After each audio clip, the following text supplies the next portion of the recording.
मुझे पता था वो सच बोल रहा है। मेरा दूसरा दोस्त पहले दोस्त से ज्यादा स्मार्ट नहीं था, पर वो अनजाने में ही 80-20 प्रिंसिपल का यूज करता था दो चीजों को लेकर, जिसकी वजह से कम पढ़ के भी उसके रिजल्ट्स अच्छे आते थे।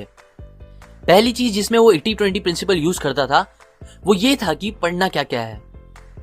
मेरा पहला दोस्त एंड में सब क्वेश्चंस पढ़ने की कोशिश करता था, जिसकी वजह से सब पढ़ने के बाद भी उसे एक भी आंसर अच्छे से याद नहीं रहता था और पेपर में वो आंसर्स प्रॉपरली भी नहीं लिख पाता था।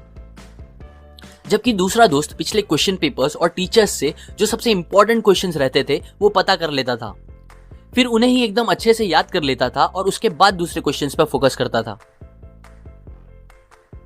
दूसरी चीज जिसमें वो 80-20 का यूज करता था वो था पढ़ाई के टाइम को लेके। पहला दोस्त दिन भर रात भर पढ़ने की कोशिश करता था, पर क्योंकि इंसान एक साथ अचानक से किसी एक चीज पे ज्यादा टाइम तक फोकस नहीं रख सकता, इसीलिए पढ़ते टाइम उसका भी फोकस दूसरी चीजों पे बार बार जाता रहता था, जिससे कई घंटे पढ़ने के बाद भी उसकी क्वालिटी स्टडी नहीं हो पाती थी। दूसरे दोस्त को पता था कि वो सुबह से रात होने के बीच तक ही अच्छे से पढ़ पाता है और उसके बाद नहीं, तो वो उसी टाइम पे अपना पूरे फोकस के साथ अच्छे से पढ़ता था, बाकी सारी चीजें साइड करके। वो बीच बीच में काफी ब्रेक्स भी लेता था जब उसे लगने लगता था कि उसका फोकस खत्म हो रहा है, और फिर कुछ और चीजें करके, जैसे कि घर के बाहर एक वॉक लेके या कुछ और करके जिससे उसे फ्रेश फील हो, वो करके वो वापस पढ़ना स्टार्ट करता था। यही कुछ चीजों की वजह से उसका रिजल्ट्स कम पढ़ के भी दूसरे दोस्त से अच्छे आते थे।